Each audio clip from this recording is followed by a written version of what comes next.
Shalom, selamat pagi saudara yang kekasih. Pagi hari ini saya ingin berbicara kembali lagi gereja Tuhan dan gereja iblis. Banyak orang Kristen tidak tahu masalah ini, ya. Mereka taunya gereja Tuhan. Padahal di dunia ini ada gereja iblis. Kalau saudara nggak tahu, bahaya. Kalau saudara salah pilih gereja, saudara nggak bisa masuk surga. Saya sebagai hamba Tuhan ingin menjelaskan apa itu perbedaan antara gereja Tuhan dan gereja iblis. Ini sangat penting. Jangan sampai setelah kita meninggal, ternyata kita mengikuti gereja iblis. Ya, karena gereja iblis sama gereja Tuhan itu mirip. Saudara yang kekasih, nah, gereja Tuhan dipimpin oleh hamba Tuhan. Gereja iblis dipimpin oleh hamba iblis. Ya, mereka sama-sama memberitakan Injil. Tetapi kalau hamba Tuhan memberitakan Injil, membawa jemaatnya ke sorga. Tetapi kalau hamba iblis memberitakan Injil, membawa jemaatnya ke neraka. Penting gak ini? Penting. Makanya saudara yang kekasih, kalau saudara nggak ngerti kebenaran firman Tuhan, bahaya. Apa benar ada orang yang memberitakan Injil, tetapi masuk neraka? Ada. Kalau kita baca di dalam Matius 23, saya bacakan ya. Matius 23 ayat yang ke-15 saya bacakan. Dari ayat 13 saya bacakan biar lebih jelas ya.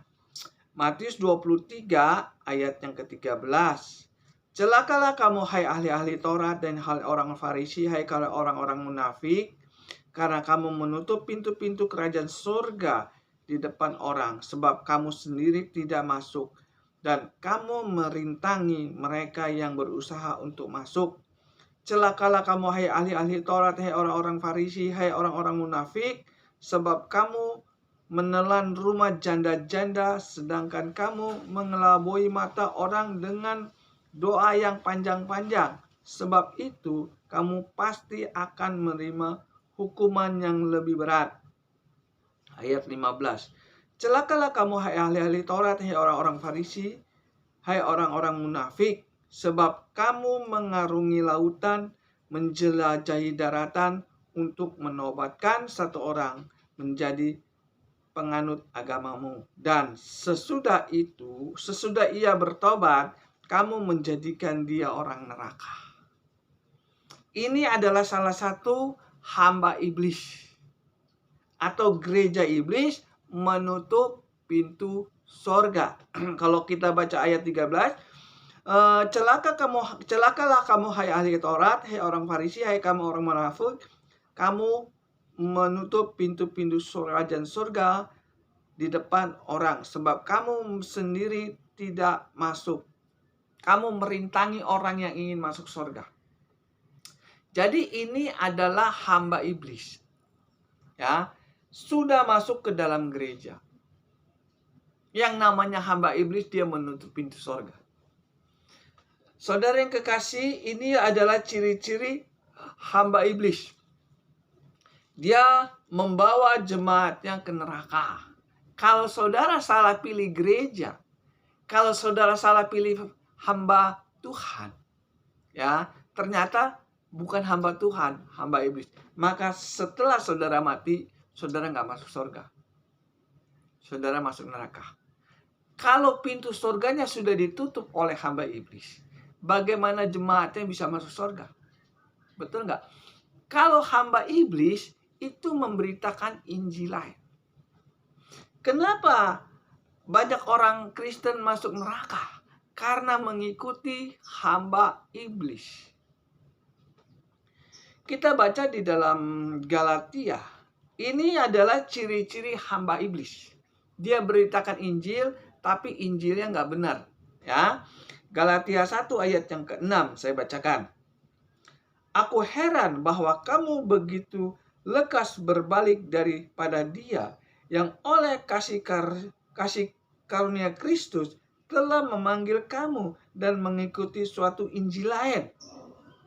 Yang sesungguhnya bukan Injil, hanya ada orang yang mengacaukan kamu dan bermaksud untuk memutar balik Injil Kristus.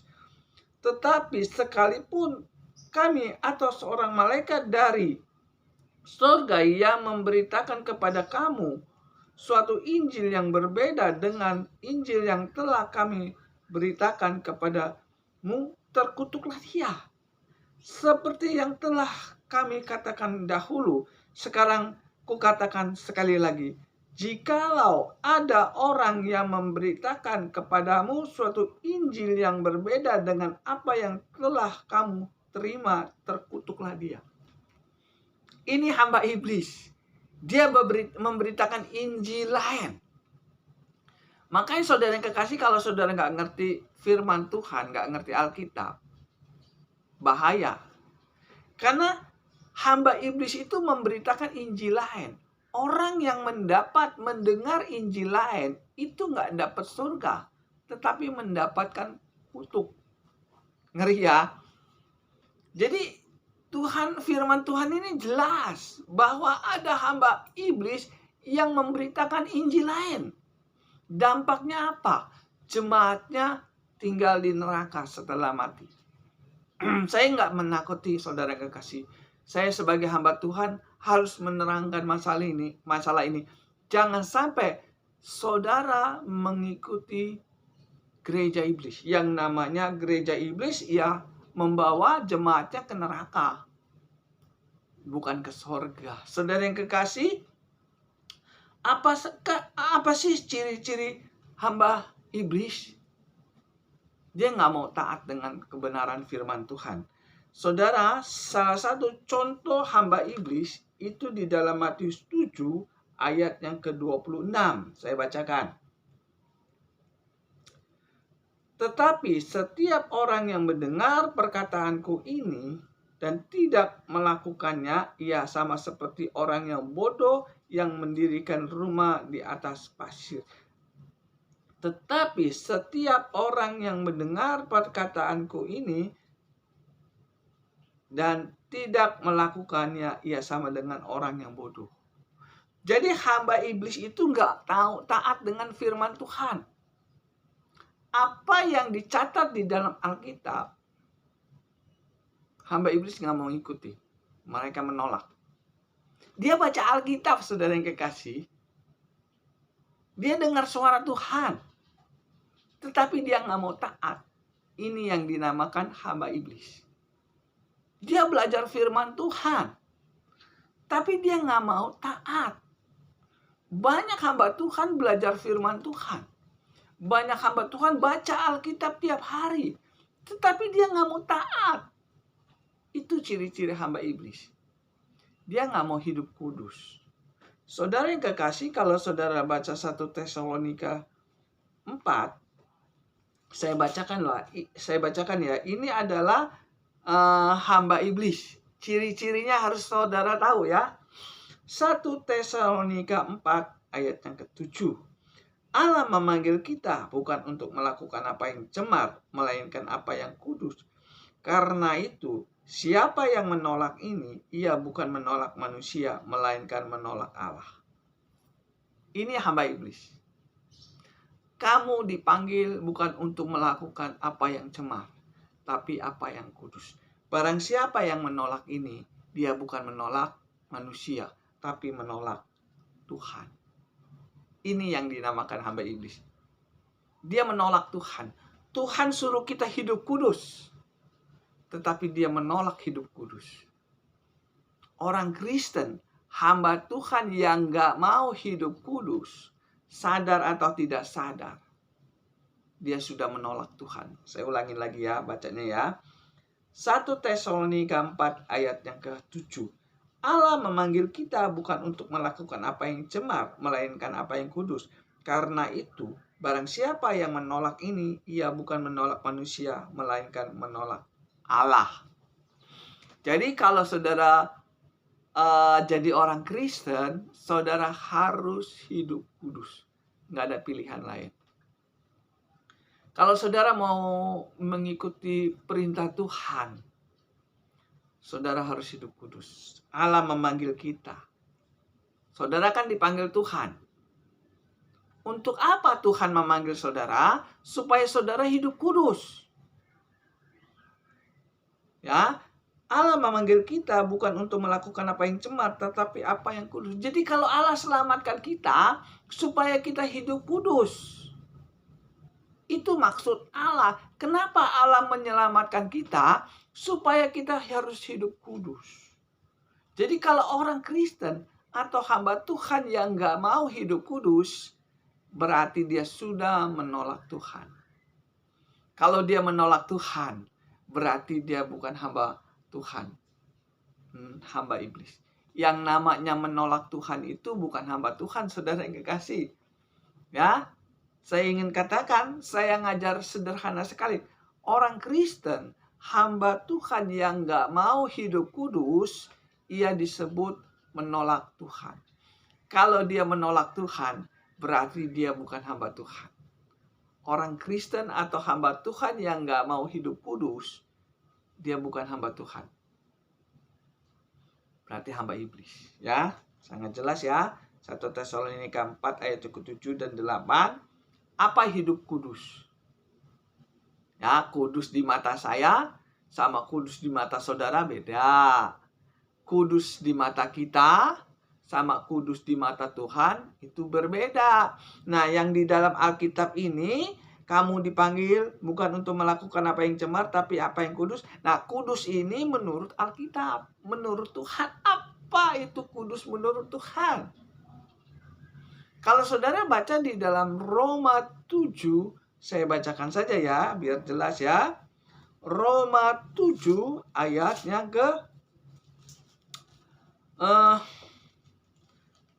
Roma 7 ayat yang ke-12 saya bacakan. Jadi hukum Taurat adalah kudus dan perintahnya itu juga adalah kudus, benar dan baik. Ayat yang ke-15. Sebab kita tahu bahwa hukum Taurat adalah rohani. Jadi hidup kudus itu adalah hukum Taurat. Kamu dipanggil bukan untuk melakukan apa yang cemar, tetapi apa yang kudus. Jadi Tuhan memanggil kita supaya kita hidup kudus. Gimana caranya kita hidup bisa kudus? Dengan cara kita melakukan hukum Taurat. Karena hukum Taurat ini adalah kudus. Ini yang katakan Alkitab, saudara yang kekasih, bukan saya. Bukan bisa-bisa saya. Di sini dikatakan Roma 7:12.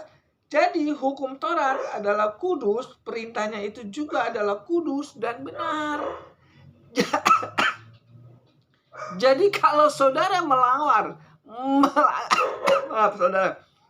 Jadi kalau saudara tidak mau menjalankan hukum Taurat, berarti saudara menolak Tuhan.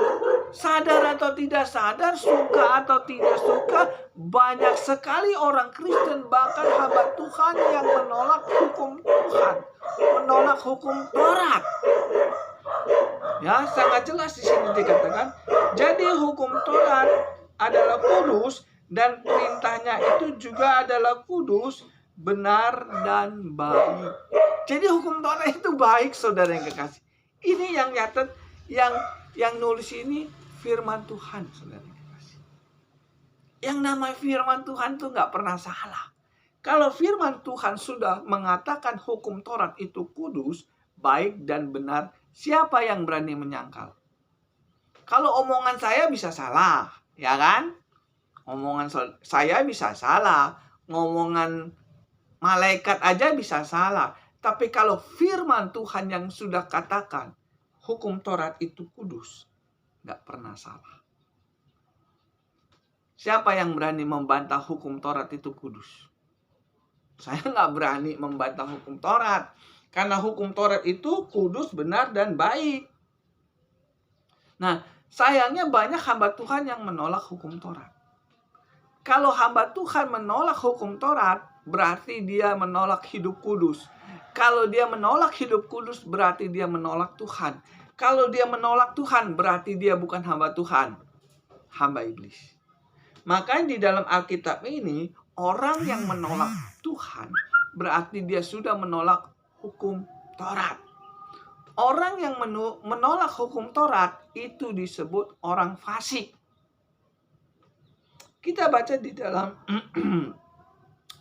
Mazmur 119 ayat yang ke-53. Saya bacakan ya.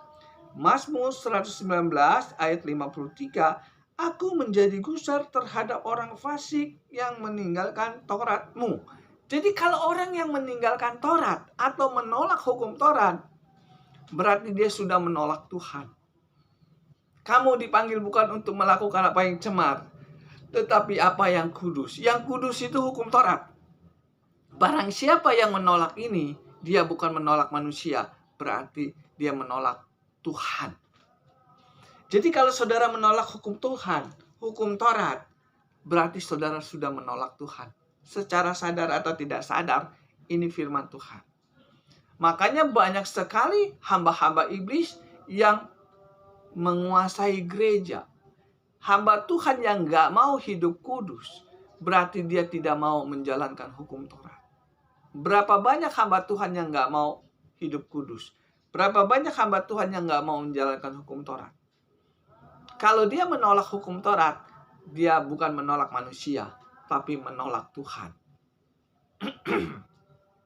Makanya Tuhan katakan, gereja Tuhan dipimpin oleh hamba Tuhan. Gereja iblis dipimpin oleh hamba iblis. Hamba iblis menolak hidup kudus. Hamba iblis menolak hukum Taurat. Hamba iblis yang menolak hukum Taurat itu disebut orang fasik. Jadi sadar atau tidak sadar, orang fasik itu membawa jemaatnya ke neraka. Sadar atau tidak sadar, berarti orang fasik ini adalah hamba iblis, bukan hamba Tuhan. Apa benar orang fasik itu adalah hamba iblis? Karena namanya hamba iblis kan membawa jemaatnya ke neraka. Yang tadi kita baca di dalam Matius 23 ayat yang ke-15. Orang-orang celaka kamu orang Farisi, orang-orang fasik, orang-orang munafik. Kamu mengarungi lautan, menjelajahi daratan untuk menobatkan orang. Setelah orang itu bertobat, kamu jadikan dia orang neraka. Ini hamba iblis membawa jemaatnya ke neraka. Jelas ya? Nah, yang membawa kita ke neraka adalah orang fasik. Mazmur 1 ayat yang ke-6. Sebab Tuhan mengenal jalan orang benar, tetapi jalan orang fasik menuju kebinasaan. Jalan orang fasik menuju ke neraka, itu maksudnya. Orang fasik adalah orang yang gak mau menjalankan hukum Taurat. Orang fasik itu adalah orang yang menolak hukum Taurat. Orang fasik adalah orang yang menolak hidup kudus. Kalau saudara mengikuti nasihat orang fasik, maka saudara akan dibawa ke neraka. Ini yang dinamakan hamba iblis. Hamba iblis membawa jemaatnya ke neraka, yang namanya orang fasik. Mazmur 1 ayat 16. Sebab Tuhan mengenal jalan orang benar, tetapi jalan orang fasik menuju kebinasaan. Kalau saudara dipimpin oleh hamba iblis, 100% kalau saudara mati masuk neraka. Ya, saya ingin katakan, berapa banyak orang Kristen yang sudah meninggal? Banyak. Kalau dia dipimpin oleh hamba iblis, dipastikan dia masuk neraka. Ya. Mazmur 1 ayat pertama, berbahagialah orang yang tidak menurut nasihat orang fasik. Kenapa Tuhan melarang kita mengikuti nasihat orang fasik? Karena orang fasik itu adalah hamba iblis, bukan hamba Tuhan. Pendeta yang gak mau hidup kudus, pendeta yang menolak hidup kudus, pendeta yang menolak hukum Taurat, ia disebut orang fasik. Dan orang fasik itu yang disebut hamba iblis. Kenapa saya mengatakan seperti ini? Karena sudah terlalu banyak orang Kristen yang sudah meninggal dibawa orang fasik ini ke neraka. Sudah terlalu banyak orang-orang Kristen yang meninggal dibawa hamba iblis ke neraka. Kenapa saya tahu? Karena saya tahu dari Alkitab. Saya nggak menghakimi, saudara yang kekasih. Saya hanya menceritakan banyak loh orang Kristen yang mengikuti nasihat orang fasik. Orang fasik itu adalah pendeta yang nggak mau menjalankan hukum Taurat.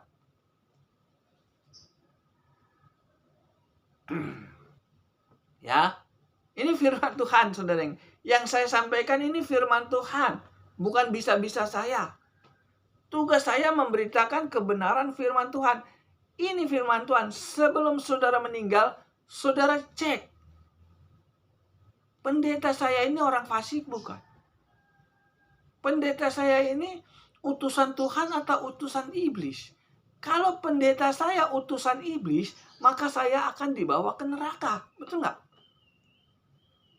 Saya memberitakan Injil ini bukan karena lu saudara gua, lu teman gua. Nggak ada hubungannya. Saya memberitakan ini, tugas saya memberitakan kebenaran bahwa orang fasik itu sebenarnya adalah hamba iblis. Hamba iblis membawa jemaatnya ke neraka. Orang fasik, jalan orang fasik menuju kebinasaan. Kita baca Amsal 11 ayat yang ke-9. Saya bacakan ya. Amsal 11 ayat yang ke-9. Dengan mulut orang fasik membinasakan sesama manusia. Jadi mulut hamba iblis itu membunuh anak-anak Tuhan. Bunuhnya bukan secara fisik, saudara yang kekasih, tetapi membunuh secara rohani. Hamba iblis membunuh rohani anak-anak Tuhan. Mazmur 11 ayat yang ke-9, dengan mulut orang fasik membinasakan sesama manusia. Jadi kalau pendeta yang nggak mau menjalankan hukum Taurat, mulutnya membunuh umat Tuhan. Kalau saudara baca di dalam Matius 24 ayat 15, apabila pembinasa berdiri di tempat kudus, maka pembaca harus memperhatikannya. Kalau hamba iblis sudah berdiri di atas mimbar gereja, dia membinasakan umat Tuhan. Sayangnya banyak orang Kristen nggak ngerti mana itu hamba Tuhan, mana itu hamba iblis. Saya sebagai hamba Tuhan bertanggung jawab ingin menjelaskan masalah ini. Karena ini tanggung jawab saya. Maaf saudara. Saya memberitakan firman Tuhan di YouTube ini juga berisiko, saudara yang kekasih. Resikonya apa? Hamba iblis nggak senang dengan apa yang saya khotbahkan ini. Karena apa? Karena kedok kebohongan dia ketahuan. Kalau saudara mengikuti hamba iblis, maka pada waktu saudara mati, saudara menuju kebinasaan. Hamba iblis adalah hamba Tuhan yang nggak mau menjalankan hukum Taurat. Saya harus buka apa adanya. Karena sudah terlalu banyak orang Kristen yang meninggal mengikuti pendeta yang nggak mau menjalankan hukum Taurat. Firman Tuhan mengatakan apa? Berbahagialah orang yang tidak mengikuti pendeta yang nggak mau menjalankan hukum Taurat. Kenapa kita berbahagia? Karena kita terhindar dari hamba iblis. Kalau saudara mengikuti nasihat pendeta yang nggak mau menjalankan hukum Taurat, berarti saudara nggak berbahagia. Saudara menderita. Namanya bahagia, lawannya menderita toh. Tuhan mengatakan Mazmur 1 ayat pertama, berbahagialah orang yang tidak mengikuti orang fasik. Orang fasik itu adalah pendeta yang nggak mau menjalankan hukum Taurat. Jadi kalau saudara tidak mau mengikuti nasihat pendeta yang nggak mau menjalankan hukum Taurat, berarti saudara berbahagia. Tetapi kalau saudara mengikuti pendeta yang nggak mau menjalankan hukum Taurat, berarti saudara akan menderita. Kenapa saya mengatakan seperti ini? Karena jalan pendeta yang nggak mau menjalankan hukum Taurat menuju kebinasaan. Apa benar omongan saya ya? Kalau saudara baca 2 Petrus 2 ya, Apa benar orang fasik itu akan dibinasakan Tuhan? Ya, apa benar orang fasik itu akan dibinasakan Tuhan? Apa benar pendeta yang gak mau menjalankan hukum Taurat akan dibinasakan Tuhan? Apa benar? Ya, kita baca 2 Petrus 2 ayat yang keempat. Sebab jikalau Allah tidak menyayangkan malaikat-malaikatnya yang berbuat dosa, tetapi melemparkan mereka ke dalam neraka, dan demikian menyerahkannya ke dalam gua-gua yang gelap untuk menyimpan mereka sampai hari penghakiman. Ayat yang kelima. Dan jikalau Allah tidak menyayangkan dunia purba, tetapi hanya menyelamatkan Nuh, pemberita kebenaran itu, dengan 7 orang lainnya, ketika ia mendatangkan air bah atas dunia orang-orang fasik. Gini orang fasik dibinasakan dengan air bah. Ya, ayat yang ke-6. Dan jikalau Allah membinasakan kota Sodom dan Gomora dengan api, dan dengan demikian memusnahkannya dan menjadikan suatu peringatan untuk mereka yang hidup fasik di masa-masa kemudian. Jadi orang fasik itu waktu zaman Nuh dibinasakan oleh air bah. Zaman Sodom Gomora, Lot ya, ingat Lot ya, yang garam itu ya. Sodom Gomora dibinasakan oleh api. Siapa yang dibinasakan? Adalah orang fasik. Orang fasik menolak hidup kudus. Orang fasik menolak hukum Taurat. Ini menjadi peringatan untuk kita, katanya. Kalau saudara menolak hidup kudus, maka saudara akan dibinasakan Tuhan. Makanya saya ingin katakan kepada saudara, ini gereja setan dipimpin oleh hamba setan. Hamba setan menolak hidup kudus. Orang yang menolak hidup kudus itu berarti dia menolak Tuhan. Kalau dia menolak Tuhan, berarti dia hamba setan. Yang namanya menolak Tuhan ya pasti hamba setan, saudara yang kekasih. Kalau hamba Tuhan nggak mungkin menolak Tuhan.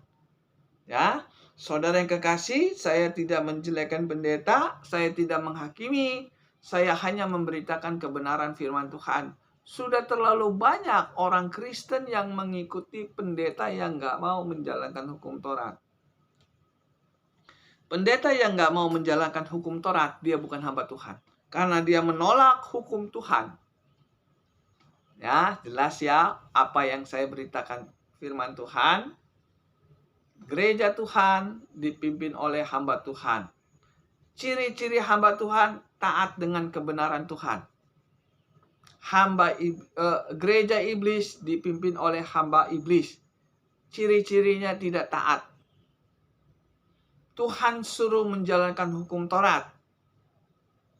Tetapi banyak orang Kristen bahkan pendeta yang nggak mau taat dengan aturan Tuhan. Kita baca di dalam Roma 3 ayat 31. Jadi demikian, adakah kami membatalkan hukum Taurat karena iman? Sama sekali tidak, sebaliknya kami meneguhkannya. Saya ulangin lagi, di dalam Roma 3 ayat 31. Jadi demikian, adakah kami membatalkan hukum Taurat karena iman? Sama sekali tidak, sebaliknya kami meneguhkannya. Arti meneguhkannya itu artinya apa, saudara? Mempraktekkannya. Jadi hukum Taurat ini tidak pernah dibatalkan. Yang membatalkan hukum Taurat adalah hamba iblis. Ya, namanya hamba iblis itu tukang kacau, saudara yang kekasih. Firman Tuhan mengatakan hukum Taurat tidak dibatalkan, tetapi hamba iblis mengatakan hukum Taurat nggak berlaku lagi. Sudah dibatalkan. Ya, betul nggak saudara? Banyak pendeta membatalkan hukum Taurat, toh. Tetapi ayat firman Tuhan ini mengatakan hukum Taurat tidak dibatalkan. Saudara lebih percaya perkataan pendeta atau perkataan Alkitab? Saudara lebih percaya perkataan hamba iblis atau perkataan firman Tuhan? Firman Tuhan mengatakan hukum Taurat tidak pernah dibatalkan. Kenapa hukum Taurat nggak boleh dibatalkan? Karena hukum Taurat itu adalah kudus, benar, dan baik. Tetapi ada hamba iblis yang mengacaukan firman Tuhan. Hukum Taurat nggak berlaku lagi. Itu perjanjian lama. Sekarang perjanjian baru. Kalau saudara mengikuti nasihat pendeta seperti ini, maka saudara sedang berjalan menuju kebinasaan. Jadi hamba iblis itu sangat berbahaya bagi anak-anak Tuhan. Dia memutar balik kebenaran firman Tuhan. Tuhan suruh saudara dipanggil bukan untuk melakukan apa yang cemar, tetapi apa yang kudus. Yang kudus itu apa? Hukum Taurat. Tetapi ada hamba Tuhan. Katanya, padahal dia hamba iblis. Dia menolak hidup kudus. Orang yang menolak hidup kudus itu berarti dia menolak hukum Taurat. Karena hukum Taurat itu adalah kudus. Jelas ya? Saya sebagai hamba Tuhan harus menyampaikan apa adanya. Jangan sampai setelah saudara meninggal, ternyata saudara mengikuti hamba iblis. Hamba iblis adalah hamba Tuhan yang tidak mau menjalankan hidup kudus, tidak mau menjalankan hukum Taurat. Kalau ada pendeta mendengar ini, pasti marah kalau dia nggak mau menjalankan. Pendeta yang nggak mau menjalankan hukum Taurat, dia sudah menolak hidup kudus. Kalau dia menolak hidup kudus, berarti dia bukan menolak manusia, menolak Tuhan. Kalau pendeta yang nggak mau menjalankan hukum Taurat, mendengar khotbah saya, pasti marah. Yang namanya hamba iblis yang nggak senang dengan kebenaran. Hamba iblis itu menolak kebenaran, saudara yang kekasih. Kalau saudara baca 2 Petrus 2,